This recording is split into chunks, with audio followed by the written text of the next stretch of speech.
उठून जो काही 9,000 कोटीचं आम्ही पाहतोय कर जमा करतोय त्याचा निषेध केला पाहिजे. आमच्या मोठ्यावर पाय ठेवून जर तुम्ही पैसे कमावून राज्य चालवत असेल तर दुर्दैव देवेंद्रजी मोठं नाही म्हणायचं का रावण राज्य म्हणायचं. अशा प्रकारची व्यवस्था निर्माण झाली आणि म्हणून आम्ही मागतोय का मेनपावर आमचा मच्छीमार असेल, आमचा शेतकरी असेल, त्याची कर्जमाफीचा विषय असेल, 20% तुम्ही हमी भावावर 20% नफा देणार होते, बोनस देणार होते, ते सुद्धा बोलायला तुम्ही तयार नाही.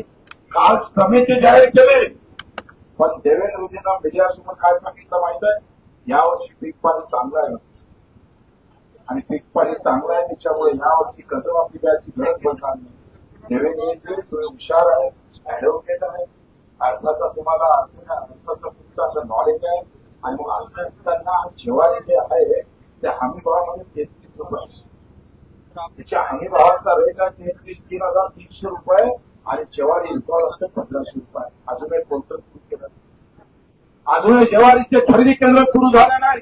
चांगली ज्वारी माती मोल भाव विकावला, मागच्या वर्षी 3.5 विकावं लागलं, विकलं चांगलं पण हरामखोरेनं सांगायची लाज वाटतं. याचा खरा अर्थ हिशोब आम्हाला घ्यावा लागणार.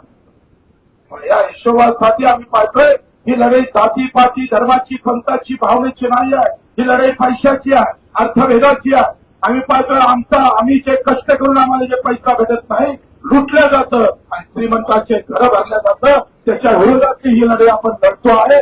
आपण सर्वजण इथं जे काही उपस्थित झालं त्यांना मानाचा मुद्रा बच्चू अर्पण करतोय. किमान तेवढे तरी तुम्ही हजर झाला याबद्दल धन्यवाद मागतोय, कारण एवढे जमा होणं. हे जर जातीची लढाई लढलं असतो तर मजा आली. धर्माच्या लढाईमध्ये अधिक गर्दी व्हायला वेळ लागली नसती, पण हे हक्काची लढाई अशीच मागत जातो. देशामध्ये काम करणारा असा देशात पाय लागतो म्हणतं आणि त्यासाठी ही लढाई लढणं मित्र तुम्ही थोडके जरी असले तरी बच्चू थांबणार नाही. देवेंद्रजीला आम्ही अर्थमाफी आणि आमच्या इतर मागण्या मंजूर केल्याशिवाय आम्ही स्वस्त बसू देणार नाही. आजचा खऱ्या अर्थानं आमची भगतसिंग सुरू झाली. पुढचं आंदोलन तारीख न सांगता मंत्रालयात घुसल्याशिवाय तारीख सांगायचं नाही. मेन पाय घेऊन आम्ही पाहतोय मंत्रालयात घुसू आणि मग याचा इशारा आम्ही आज संभाजीनगरमधून तुम्हाला देतोय. प्रचंड महाराष्ट्रात 5 ते 6 ठिकाणी आंदोलन झालंय. प्रचंड प्रतिसाद आम्ही पाहतोय आंदोलनाला आहे. आपण सर्व इथं आलात, खास करून मीडियाचे सुद्धा आम्ही आभार मानतोय. त्यांनी नाही म्हटलं तरी बऱ्यापैकी हे आंदोलन तुम्ही दाखवलं, कारण हे दाखवलं नाही तर मग त्याचे आम्ही पाहतोय परिणाम करत नाही. तर तो जे काही आम्ही तुम्ही प्रामाणिकपणे प्रयत्न केलेला आहे त्याबद्दल तुमचे सुद्धा आभार मानतो आणि इथे हे 2 शब्द संपवतो. आमचे कुणाजी असेल, सुधाकरजी असेल, गाडीजी असेल, सगळे कार्यकर्ते असतात त्या सर्वांचे आभार मानतो आणि इथे 2 शब्द संपवतो. महाजनचे इथं आले, त्यांनी खरं तर मी नाही म्हटलं होतं पाय धुवायला, पण त्यांनी पाय धुतले कारण हे पाय शेतकऱ्यासाठी घेतलेले आहे. हा बच्चूकोळीचे पाय नाही, माझ्या कष्टकरी काम करी शेतकरी शेतमजुराचे हे पाय आहे, त्याच्या सगळ्या आत्महत्या थांबण्यासाठी हा मात्र कष्ट आहे. रोज त्या आत्महत्या होत्या थांबल्या पाहिजे अशी खऱ्या अर्थानं सरकारलाही प्रार्थना करतो. लगेच आम्ही पाहिजे निर्णय घ्यावा अशी विनंती करतो आणि 2 शब्द सांगतो. एसपी अतिशय उर्मट, असं वाटलं का बीजेपीच्या कार्यालयात बसून कारवाई करतं की काय, अशा प्रकारची कारवाई आमच्या कार्यकर्त्यावर केली. अतिशय वाईट आणि मारझोड करण्यापर्यंत ते गेलं आणि वसईचे आमचे पाहतोय कौशिक यांनी सुद्धा प्रचंड त्रास दिलेला आहे. फक्त आंदोलनाची जागा बदलली म्हणून आम्ही पाहतो अटक करण्याचा प्रयत्न अजूनही अटक करून ठेवलेले आहे. या सगळ्या गोष्टी सोडल्या तर प्रचंड ताकदीनं प्रतिसाद शेतकरी शेतमजुरांचा आहे. मला आनंद आहे या गोष्टीचा का आमचा शेतकरी हा पार्टी जाती धर्मातनं गुत्ता मी शेतकरी म्हणून लढतोय, मी मजूर म्हणून लढतोय, याचा खरा आनंद आहे आणि हा आमचा सगळ्यात मोठा विजय आहे. आणि या विजयालाच घेऊन आम्ही प्रचंड ताकदीनं उभा महाराष्ट्रभर अधिक पुन्हा पायाखाली घालू आणि ही जी हक्काची मागणी आहे तितक्याच ताकदीनं मांडल्याशिवाय आम्ही राहणार नाही. मर गए तो भी फिकर नहीं लेकिन लढने वाले हैं, जोर से लढने वाले. बिलकुल आता भगतसिंगगिरी आजच्या आंदोलनापासून सुरू झाली आहे. 7 दिवस उपोषण केलं, बगर आम्ही पाहतोय अन्नाचं राहिलो, 8 दिवस पदयात्रा केली, आमच्या पायाला फोडं आले, पण सरकारले मात्र जाग येत नाही. बनवा बनवीचं काम देवेंद्रजी इतक्या व्यवस्थित करतात त्यांना असं वाटतं का आपण हुशारीनं करतोय, आपण कुठेतरी लोकांना काहीतरी आम्ही चिवत्या बनवायचं काम करतो असं जरी वाटत असेल तर ते चुकीचं आहे. देवेंद्रजी, तुम्ही आम्हाला घरातच मूर्ख बनवा, पण शेतकरी मजुराला मूर्ख बनवू नका, कारण त्याचा हातावरचं पायतं पोट आहे.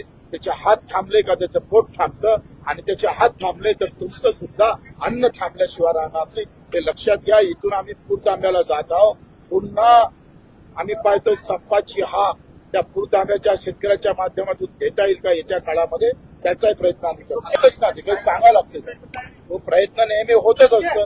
बऱ्याच कार्यकर्त्यांना अगोदरच अटक करून ठेवलं, दिवस दिलं नाही रस्त्यावर, आणि मग हा जो 2 तासाचं आंदोलन होतं, पण तरी सुद्धा ते 2 तास सुद्धा यांना सहन होत नाही.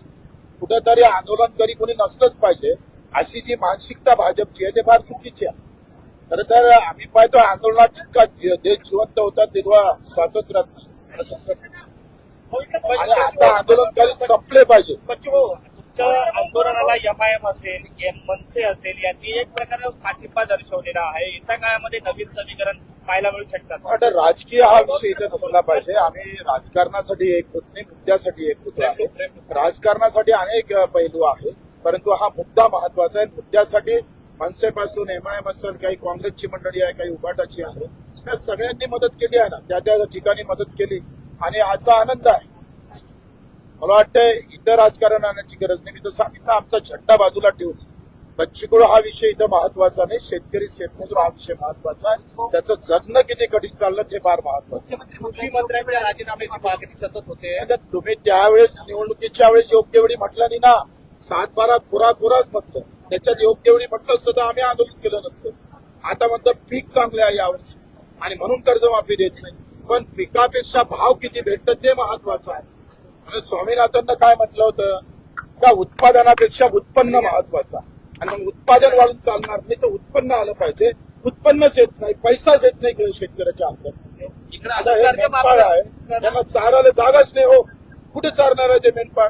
कर्जमाफीसाठी काही डेडलाईन देणार का तुम्ही? कर्जमाफीसाठी सरकारला काही डेडलाईन देणार का? माझं तेच महत्वाचं आहे का, कृषी मंत्र्याला वाचवासाठी जेवढे प्रयत्न करताय तेवढे शेतकऱ्याला वाचवासाठी प्रयत्न केले असते तर लोकांनी डोक्यावर घेतलं असतं तुम्हाला. बरं, त्याचा सगळे प्रश्न आणि आमदार एकमेकांना माराच्या धमक्या देतात. एक पत्र जे आहे ते संजय गायकवाड यांनी बनवलेलं आहे. दुसरा एका माजी आमदाराला थेट आझाद मैदानात भेटायला. शेतकऱ्यासाठी जर सरकारला आझाद मैदानात बोलावलं असतं तर आम्ही डोक्यावर घेतलं असतं. आता व्यक्तिगत तुमच्या द्वेष काय असेल त्याच्यासाठी जर असं बोलण्यात जातं ते चुकीचं आहे. काही सरकारला डेडलाईन देणार कर्जमाफीसाठी, कर्जमुक्तीसाठी? आता डेडलाईनचा विषय संपला. आम्ही कोणत्याही क्षणी, कुठल्याही वेळी, कुठल्याही तारखेला कधीही मंत्रालयात दिसू शकतो, कधी निघावा. ओके. छत्रपती शिवाजी